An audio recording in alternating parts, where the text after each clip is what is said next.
the witnesses raises their right hand and says, I do swear to tell the truth, I do swear to tell the truth, the whole truth, the whole truth, and nothing but the truth. and nothing but the truth.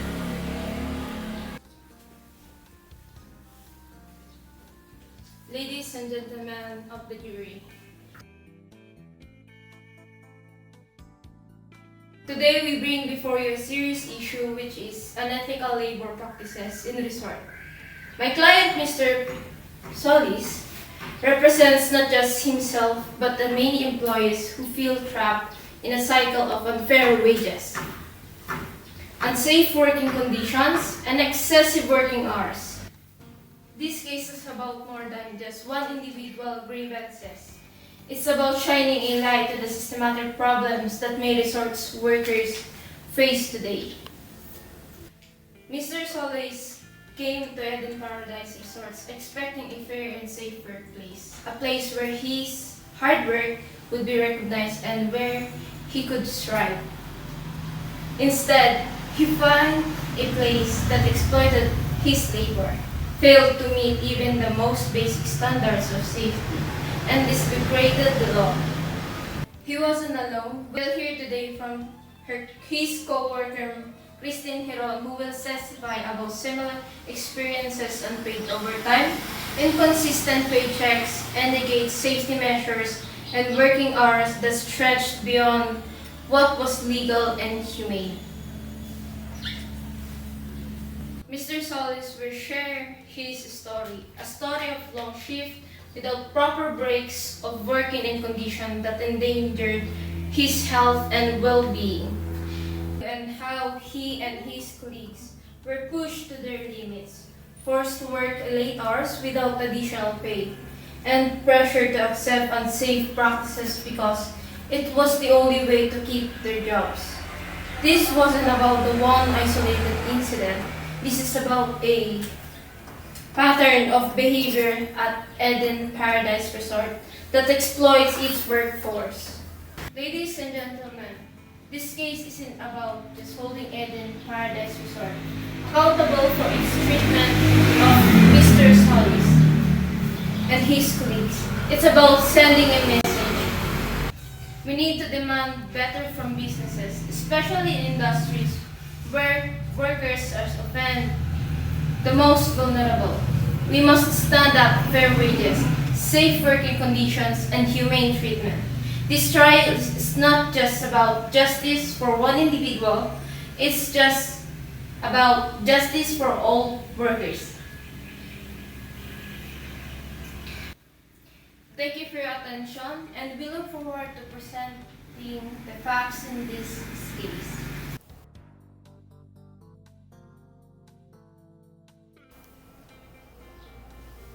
Your Honor, ladies and gentlemen of the jury, thank you for the opportunity to address you today. We understand the gravity of the allegation brought forward by Mr. Solis, and we acknowledge his concerns. However, this case is not about sympathy, it's about fairness, facts, and the truth. Today, we ask you to consider all the evidence carefully and to remember that accusations are not proof. My client, the management of Eden Paradise Resort, takes the well-being of its employees seriously and operates with integrity and compliance.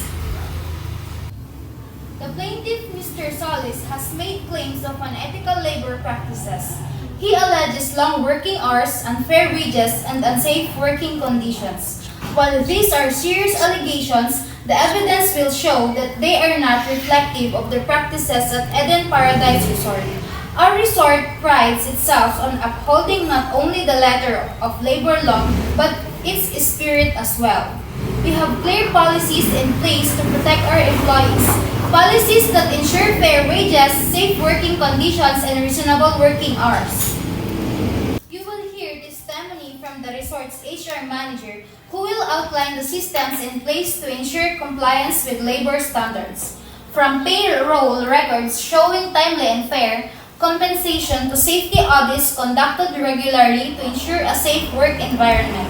The evidence will demonstrate that Eden Paradise Resorts adheres to industry standards and legal requirements. We will also present documentation, including attendance records and pay slips, to refute the plaintiff's claims of unpaid overtime and improper deductions. It is important to note that while the plaintiff may share her perspective, personal dissatisfaction does not equate to legal violations. The evidence will show that Mr. Solis did not formally report any concerns during his time at the resort, despite clear mechanism for raising issues. These mechanisms include open doors policies, anonymous feedback systems, and regular staff meetings designed to address grievances. This lack of documentation raises questions about the validity of his claims. While Mr. Solis and his co-worker may present stories of dissatisfaction, we must also consider the broader picture. The majority of our employees are satisfied with their work environment, as evidenced by low turnover rates and consistent performance reviews.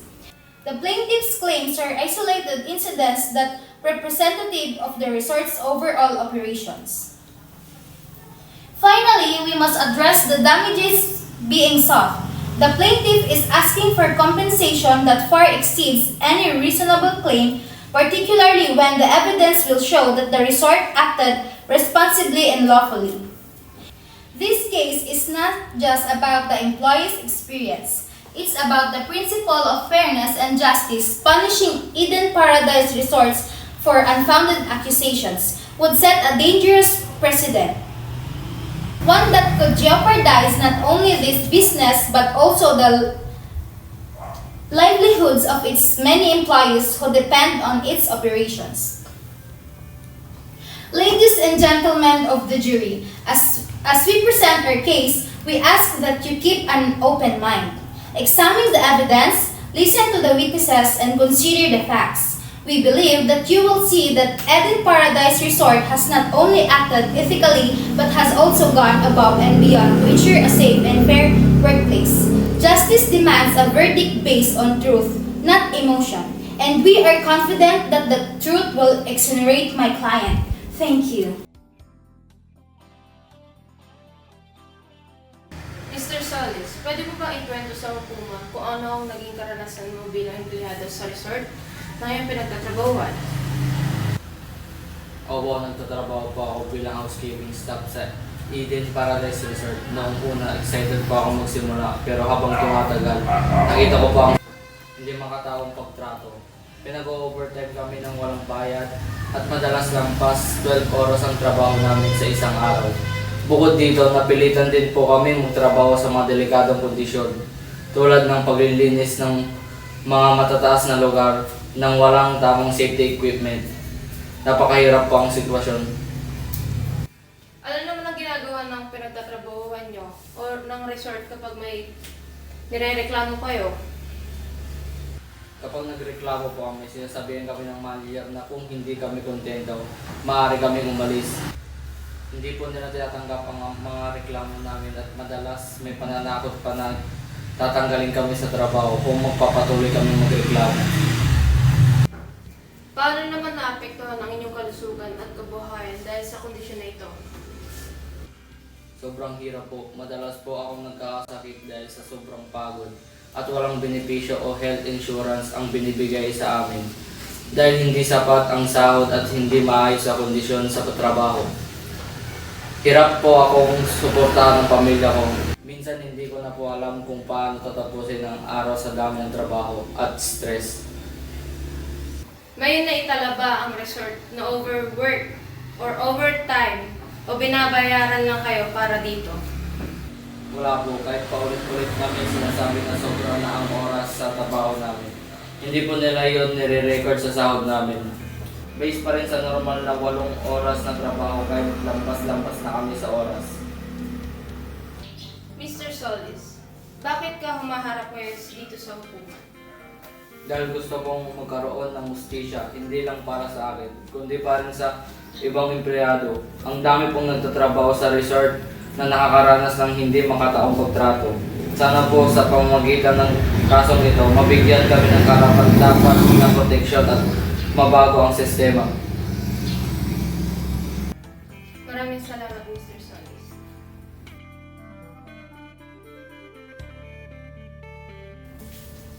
Mr. Solis, nabanggit mo na pinag-overtime ka ng walang bayad. Tama ba ito?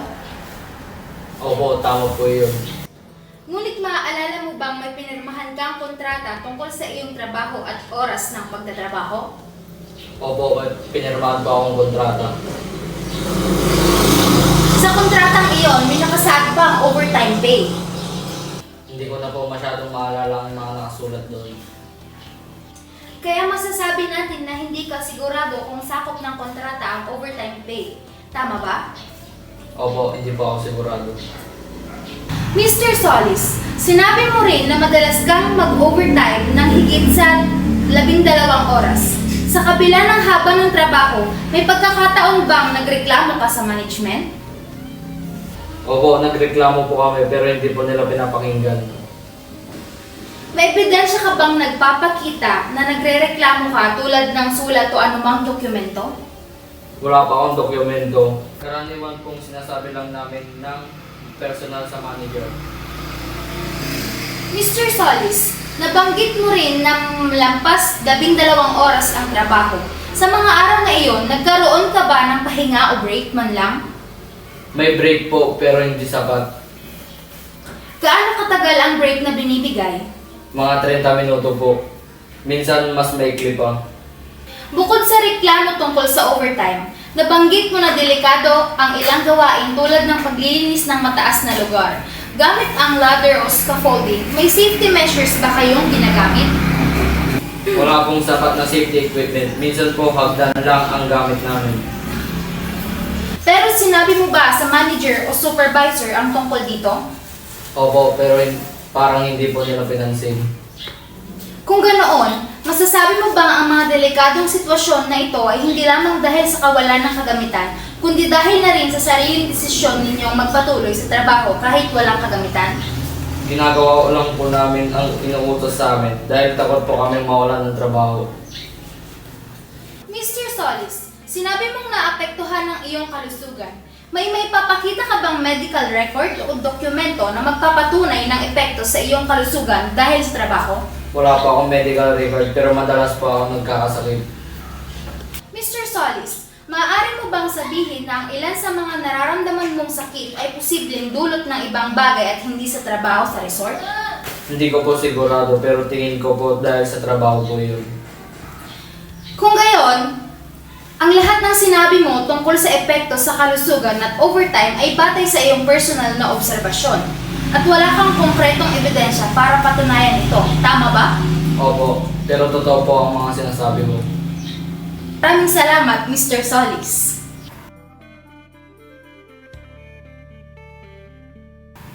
Miss Hiron, maaari mo bang ilahad ang iyong trabaho sa resort at ang iyong mga pangunahing responsibilidad? Ako po ay nagtatrabaho bilang housekeeping staff sa resort. Ang mga pangunahing responsibilidad ko po ay maglinis ng mga kwarto, magbalit ng mga linen, mag-sanitize ng mga banyo, at tiyakin ang kaayusan at kalinisan ng buong lugar. Bukod dito, inaasahan din po kaming tumugon sa mga espesyal na request ng mga guests, gaya ng pagdadala ng mga karagdagang gamit sa kanilang kwarto. Sa panahon ng iyong pagtatrabaho sa resort, may naranasan ka bang mga insidente na nagpapakita ng hindi magandang kalagayan ng paggawa?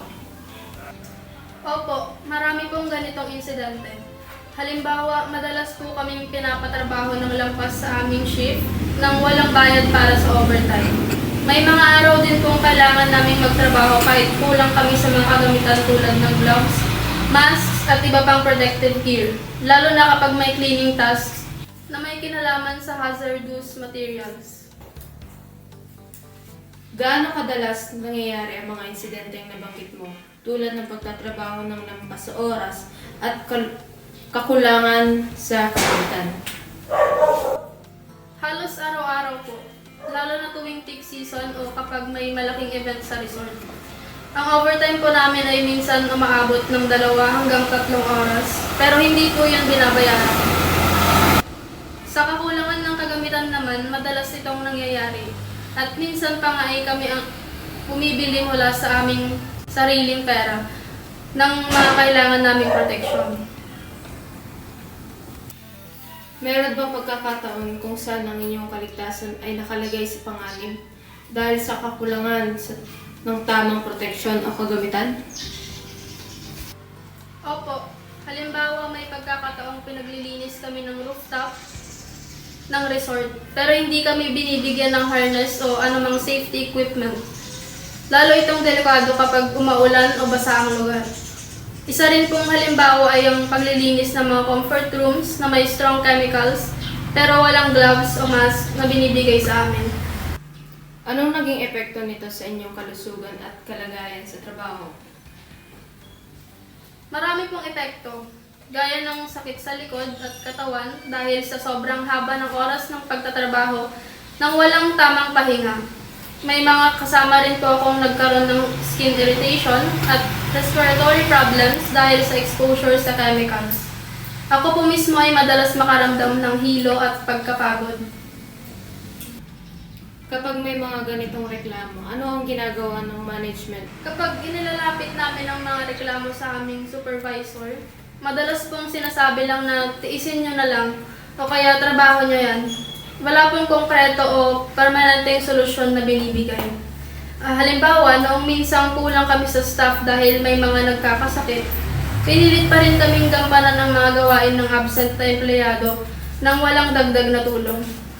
Nabanggit mo na minsan ay pinipilit kayo magtrabaho ng kulang sa staff. Maaari mo bang ilahad ang epekto nito sa inyong trabaho? Kapag kulang po sa tao, nagiging mas mahirap para sa amin na tapusin ang mga gawain. Halimbawa, sa isang shift na dapat ay 5 tao ang naka-assign, minsan 3 na lang po kami. Kailangan namin kunan ng pagkukulang, kaya doble o triple ang trabaho namin lahat. Sa iyong opinion, bakit hindi inaaksyonan ng management ang mga isyong ito? Sa tingin ko po, mas priority nilang kita ng resort kaysa sa kapakanan ng mga empleyado. Parang iniisip nila na basta may nagtatrabaho, kahit hindi maayos ang kondisyon, okay na yun. Miss Hiron, masasabi mo ba ang mga kalagayang ito ay nakaka-apekto hindi lamang sa inyong kalusugan, kundi pati na rin sa mga kalidad ng inyong trabaho? Opo, kapag pagod ka na at hindi mo na nakikita ang halaga ng ginagawa mo, mahirap na pong magtrabaho ng maayos. Napapansin ko rin po na maraming empleyado ang nawawalan ng gana dahil hindi nararamdaman na pinahahalagaan sila. Maraming salamat, Miss Christine Hiron. Wala na po akong ibang katanungan.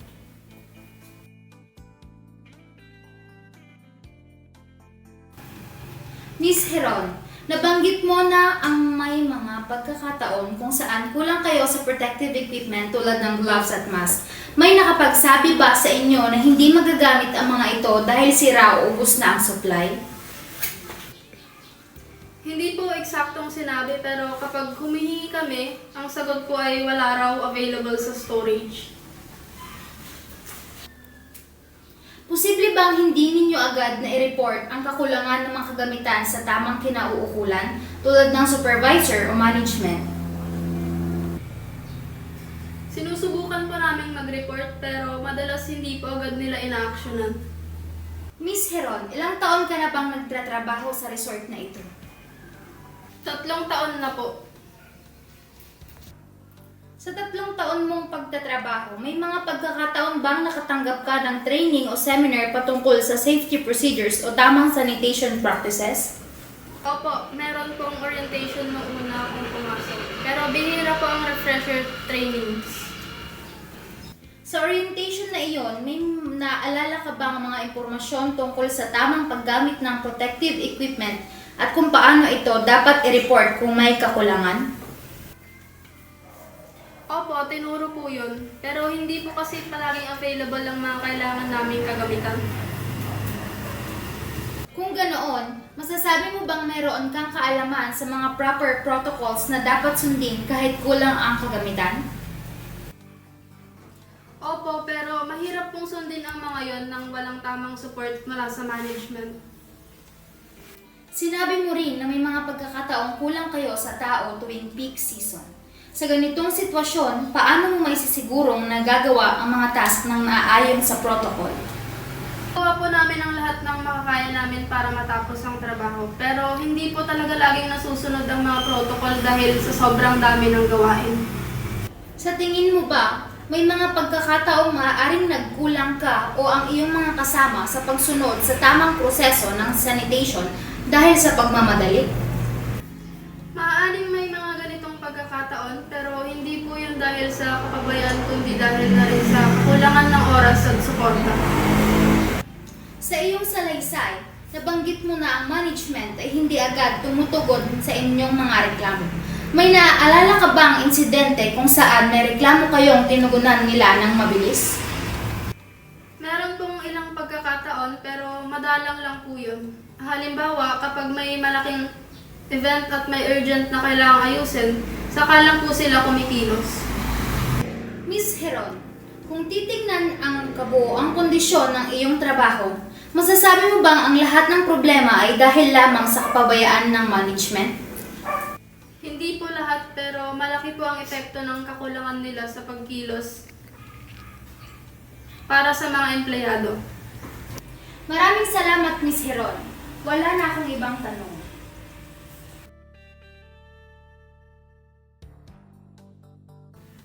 Miss Likayan, maaari mo bang ipakilala ang iyong sarili sa hukuman? Opo, ako po si Jasmine Licayan, ang General Manager ng Eden Paradise Resort. Bilang General Manager, ako po ang nangangasiwa sa lahat ng aspeto ng operasyon ng resort. Mula sa pamamahala ng mga tauhan, pagtugon sa mga pangangailangan ng mga bisita, hanggang sa pagsunod sa mga pulisya ng kumpanya at batas. Gaano ka nakatagal sa posisyon mong ito? Mahigit 10 taon na po akong nagsisilbing General Manager ng Eden Paradise Resort. Bilang General Manager, ano ang mga pangunahing responsibilidad mo? Bilang General Manager, responsibilidad ko pong tiyakin na maayos ang operasyon ng resort. Kasama rito ang pagbibigay ng direksyon sa bawat departamento. Pagtitiyak na ang mga bisita ay masaya at ligtas. Pagsunod sa mga labor laws at pagbibigay ng tamang suporta sa aming empleyado.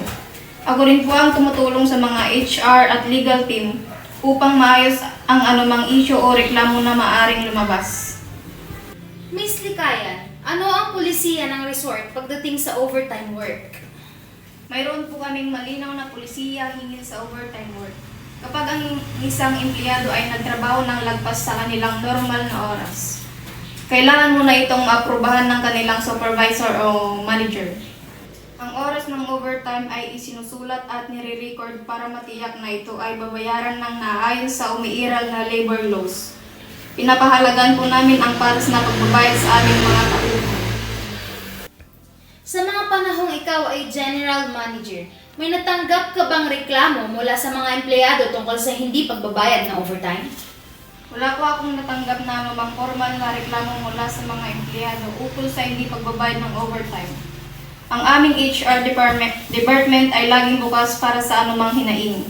Ngunit hanggang sa ngayon, wala pong dumulog sa akin o sa HR tungkol dito. Paano sinisiguro ng resort na ligtas ang mga empleyado, lalo na ang mga pagtatrabaho sa delikadong kondisyon? Sinisiguro po namin ligtas ang lahat ng empleyado sa pamamagitan ng pagbibigay ng regular na safety training at tamang safety equipment. Halimbawa, ang mga housekeeping at maintenance staff ay binibigyan ng gloves, mask at iba pang protective gear kung kinakailangan. Gumagawa rin po kami ng buwanang safety inspection para matiyak na ang lahat ng equipment ay nasa maayos na kondisyon. May mga ulat ba mula sa mga empleyado hinggil sa kakulangan ng safety equipment? Wala po. Sa katunayan, ang aming safety officer ay regular na nagmumonitor ng mga kagamitan upang matiyak na ang mga ito ay kumpleto at magagamit ng maayos. Kung sakaling may kulang, agad po namin inaaksyonan. Paano ninyo tinutugunan ang mga reklamo ng mga empleyado kung sakaling may magpahayag ng alalahanin? May malinaw po kaming grievance procedure. Kapag may reklamo, hinikayat ang mga empleyado na maghain ng kanilang concern sa HR department. Ang reklamo ay sinusuri at iniimbestigahan at binibigyan ng solusyon. Ang proseso ay laging patas at sinusunod ang karapatan ng bawat empleyado. Sa iyong opinyon bilang General Manager, ginagawa ba ng resort ang lahat ng makakaya nito upang alagaan ang mga empleyado? Opo, ginagawa po namin ang lahat upang tiyakin na ang mga empleyado ay ligtas, masaya at nasusuportahan. Sa mahigit isang dekada po kong pamamalagi bilang General Manager, nakikita ko kung paano sinisikap ng Eden Paradise Resort sa pangangalagaan ang kapakanan ng mga empleyado at tiyakin na sila ay patas at tinatrato. Maraming salamat, Miss Likayan. Wala na akong ibang tanong. Miss Likayan, bilang General Manager ng Eden Paradise Resort, sinabi mo na responsibilidad mong tiyakin na ang operasyon ng resort ay maayos. Tama po ba? Opo. Kasama ba sa responsibilidad mo ito ang regular na pagmumonitor ng nasusunod ang mga polisiya tulad ng pagbabayad ng overtime? Opo. Gayunpaman, nabanggit mo na wala kang natanggap na formal na reklamo tungkol sa hindi pagbabayad ng overtime, tama? Tama po. Paano kung may mga empleyado kang natatakot, naghain ng reklamo dahil sa responsibilidad ng pagdiskrimina o masamang epekto sa kanilang trabaho? Paano mo ito tinutugunan? May malinaw po kaming grievance procedure at hinihikayat namin ang mga empleyado na magsalita. Ngunit paano mo nalalaman ang lahat ng empleyado ay komportable talagang maghain ng reklamo? May ginawa ka bang independent assessment o anonymous feedback mechanism upang malaman kung may mga hindi nababayarang overtime? Wala po akong nabanggit na ganitong mekanismo. Nabanggit mo rin na regular kayong nagsasagawa ng safety inspections. Maaari mo bang sabihin kung kailan ang huling safety inspection? Hindi ko po matanda ng eksaktong petsa. Ngunit bilang General Manager, hindi mo ba responsibilidad na siguraduhin na susunod ang lahat ng safety protocols? Opo, pero mayroon kaming safety officer na namamahala. Kung wala ka natatanggap ng mga reklamo at hindi mo rin nadidaya kung kailan ang huling inspeksyon, masasabi mo bang ginagawa mo ang lahat upang masiguro ang kaligtasan ng empleyado? Ginagawa naman po namin ang lahat ng makakaya namin. Maraming salamat, Ms. Likayan. Wala na po ko ibang katanungan.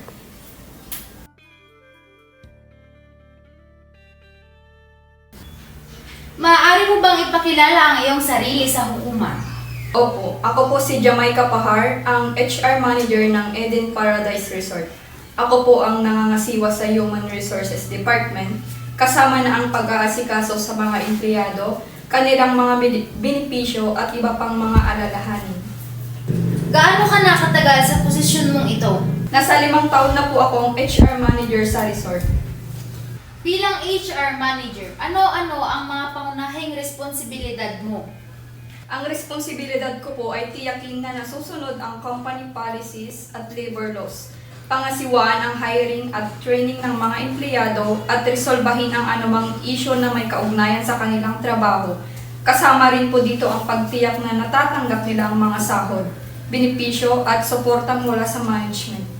Miss Pahar, maaari mo bang ilarawan ang mga polisiya ng resort pagdating sa overtime work? Ang resort po ay may malinaw na pulisiya ukol sa overtime work. Kapag lumampas ang empleyado sa kanilang normal na oras ng trabaho, ito po ay nire-record at binabayaran alinsunod sa umiiral na labor laws. Sinisigurado po namin na ang bawat minuto ng overtime ay nasusulat at naaprubahan bago ito maganap. Sa kasong ito, may natanggap ba kayong reklamo mula sa mga empleyado hinggil sa hindi pagbabayad ng overtime? Wala po kaming natanggap na formal na reklamo. Bilang HR Manager, bukas po ang aking opisina para sa anumang hinaing. Ngunit wala pong dumulog sa akin ukol sa hindi pagbayad ng overtime. May mga safety measures ba ang resort para sa mga empleyado na nagtatrabaho sa delikadong kondisyon? Opo, meron po. Ang resort po ay nagbibigay ng regular na training at tamang safety equipment para sa mga empleyado, lalo na sa mga housekeeping at maintenance staff. May monthly safety inspection din po kami para masiguradong sumusunod ang lahat sa safety protocols. Mayroon bang sino man mula sa housekeeping staff na nagulat ng kakulangan sa safety equipment? Wala po. Sa katunayan, kami ay regular na nag-inspeksyon upang matiyak na lahat ng kagamitan ay nasa maayos na kondisyon at nagbibigay sa mga empleyado. Bilang HR manager, hindi mo ba responsibilidad na tiyakin na may feedback mula mismo sa mga empleyado tungkol sa kanilang safety at kagamitan? Opo, kasama rin po iyon sa aking responsibilidad. Kung gayon, masasabi mo ba maaaring may mga issue na hindi ninyo alam dahil hindi ito naitatala o natatanong ng direkta? Posible po. Maraming salamat, Miss Bahar. Wala na po akong ibang katanungan.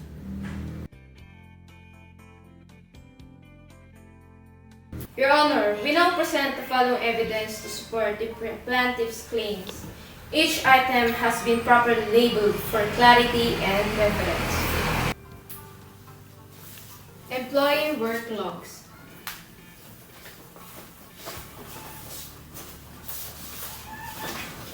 These work logs detail the hour work by Mr.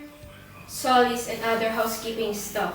They revealed consistent overtime hours without responding entries for compensation, directly contradicting the defendant's claims of compliance with labor laws.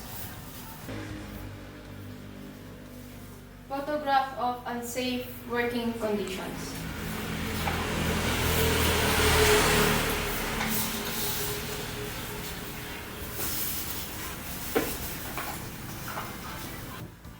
These photographs taken by Mr. Solis show unsafe working conditions, such as the lack of safety harness for high-altitude cleaning and adequate protective gear for handling hazardous materials. Payroll statements. These payroll statements indicate discrepancies between recorded hours worked and actual pay received, particularly regarding overtime compensation.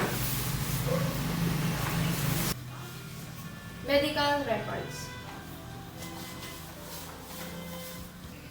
These are Mr. Solis' medical records, which confirm his recurring illness linked to overwork and exposure to unsafe working conditions. Affidavit of co-employee. This affidavit from another housekeeping staff member corroborates with Mr. Solis' account of unsafe practices, excessive working hours, and the lack of a proper grievance mechanism. Correspondence records.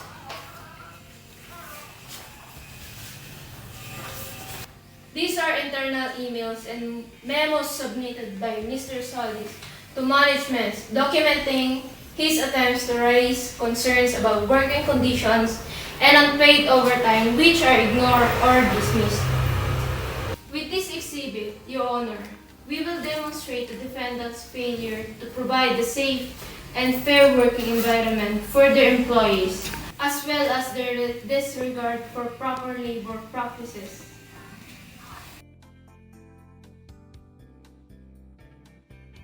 Your Honor, the defense presents the following evidence to substantiate our client's position, each item properly labeled for the court's reference. Employee attendance records. These are the attendance records of the housekeeping staff, including Mr. Solis. These documents demonstrate that all working hours, including overtime, were duly recorded and properly compensated as per company policy and labor law requirements. Overtime payment records. This is the payroll data showing detailed overtime payments made to the staff during the period in question. It clearly reflects that all overtime hours were appropriately compensated. Employee training certificates. These certificates confirm that the staff, including Mr. Solis, underwent safety training programs conducted by the resort to prepare them for their duties, particularly tasks involving elevated areas and other potentially hazardous conditions. Maintenance and safety inspection reports. These are the resort's internal safety and maintenance inspection records. They demonstrate that all safety equipment was regularly inspected and deemed compliant with occupational safety standards during the period covered by the allegations. Grievance procedure records. These records outline the company's grievance procedures and the absence of any formal compliance filled by Mr. Solis or any other housekeeping staff concerning the alleged issues. Affidavit of co-employees. These affidavits from Mr. Solis' co-workers affirm that they have not experienced nor observed the alleged unsafe working conditions or lack of overtime compensation claimed by the plaintiff. With these exhibits, Your Honor, we aim to demonstrate that the resort has upheld its duty to provide safe working conditions, fair compensation, and a responsive grievance mechanism for its employees.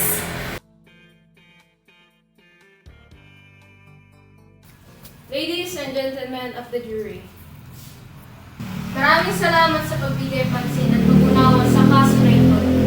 Ngayon, hayaan niyo ako ipaalala sa inyo kung ano ang tunay na halaga ng bawat detalye ng ebidensya na ating pinagkinggan.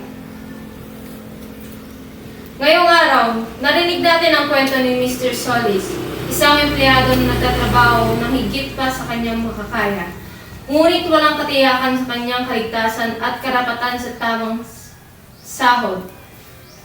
Sa harap natin, hindi lang isang kaso ang kapabayaan, kundi isang pattern ng hindi makataong practice na nagiging bahagi ng pang-araw-araw na buhay ng mga manggagawa sa resort na ito. Tulad ni Miss Herod, sa kaso nila, ay hindi inaasahan ang mga kondisyon sa trabaho na ito. Ang pagmamadali, ang pagkawala ng pangangalaga sa kanilang kalusugan, ang kawalan ng proteksyon sa oras ng trabaho, ang mga dokumento na inihahin namin, tulad ng mga payroll statement, employee work logs, at mga larawan na hindi ligtas ng mga kondisyon, ay nagsasabi isang malinaw na kwento ng hindi pagsunod sa mga legal na obligasyon ng resort. Duman tayo sa detalyadong pagsusuri ng mga dokumento, ang mga work logs na nagpapakita ng hindi bayad na overtime, ang mga payroll records na may nag-aalinlangan tulad ng sahod, ang mga larawan na nagpapakita ng peligro sa trabaho. Ang lahat ng ito ay nagpapatunay na ang Eden Paradise Resort ay may pananagutan sa mga pagkukulang nito. Ang kwento ni Mr. Solis ay nagsasabi ng mas malalim na problema, hindi lang isang kaso kundi isang serye na pagkukulang. Sa pamamagitan ng pagtanggap ng mga inihain naming ebidensya, hinihiling namin sa inyo na magbigay ng hustisya hindi lang kay Mr. Solis, kundi para sa bawat empleyado na nagtitiwala sa mga pamantayan ng resort na ito. Ang verdict na ito ay hindi lang para kay Mr. Solis. Ito ay para sa lahat ng manggagawa. Sa hustisya na ito, na nagtitiis ng hindi makatawang kondisyon para sa kaunting halaga ng sahod. Ang mensahe na nais natin ipadala ngayon ay simple. Ang kapabayaan ay hindi tinatanggap. Ang mga guests ay may karapatan sa seguridad ng tamang serbisyo. Sa pagtatapos ng araw, ang pagkakasakit ni Mr. Solis ay hindi lamang siya ang naapektuhan, kundi ang bawat guest na nagtitiwala sa resort nito. Kaya tinihiling namin ang hustisya para sa kanya at para sa bawat manggagawa na nangangarap ng makataong trato. Let's send a clear message today. The safety and dignity of every employee matters. Justice demands and accountability. Maraming salamat.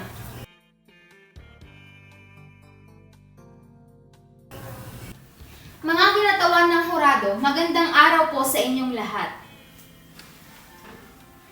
Maraming salamat po sa pagbibigay ng pansin at pag-unawa sa bawat aspeto ng kaso na ito. Sa huling pagkakataon, nais kong linawin ang mga akusasyon laban sa Eden Paradise Resort tungkol sa isyu ng hindi makatarungang paggawa.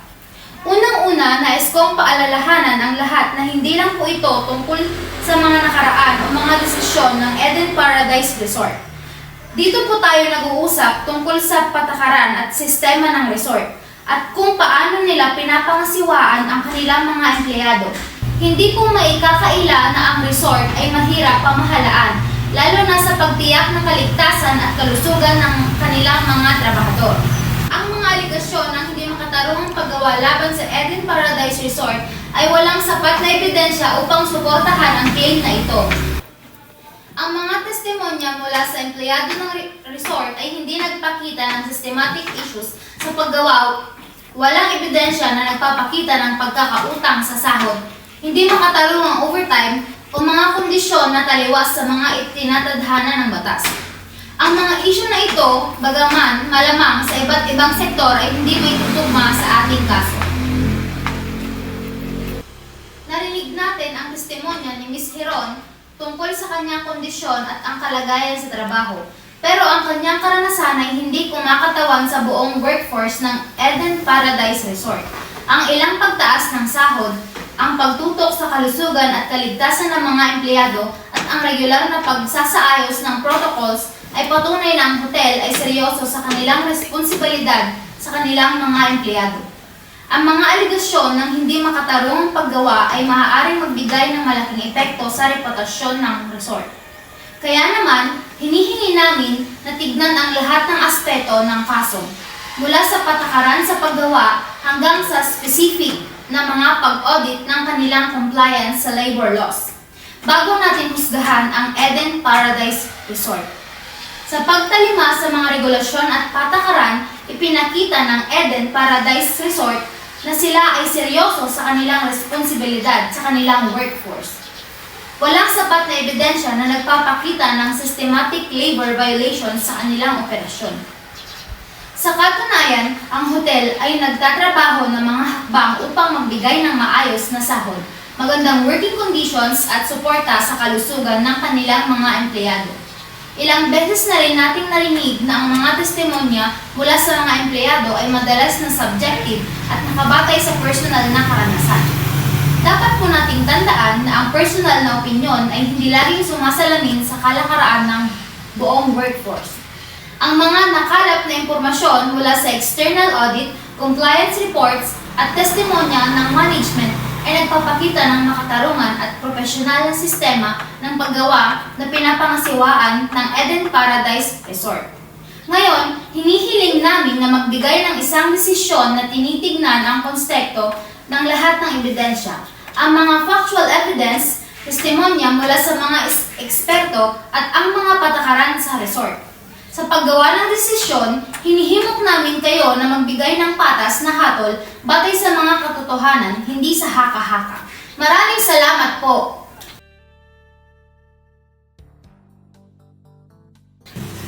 Jury foreperson, have you reached a verdict in this case? Yes, Your Honor, I have. Please state the verdict clearly for the court. After careful deliberation, reviewing all testimonies, evidence, and considering the arguments from both the prosecution and the defense, I as the sole representative of the jury have reached the following verdict. We, the jury, find the defendant, the Eden Paradise Resort, not guilty of engaging in unethical labor practices as the evidence presented did not conclusively establish that there were violation of labor laws. Despite claims from the prosecution, there was no concrete evidence showing systematic issues such as unpaid wage, unjust treatment, or inadequate working conditions that were directly linked to the resort operation. The testimonies were subjected and did not account for all potential external factors affecting the employee's experience. Therefore, we believe there is reasonable doubt in this case. Thank you, jury foreperson. The court accepts your verdict. The defendant is found not guilty of engaging in unethical labor practices.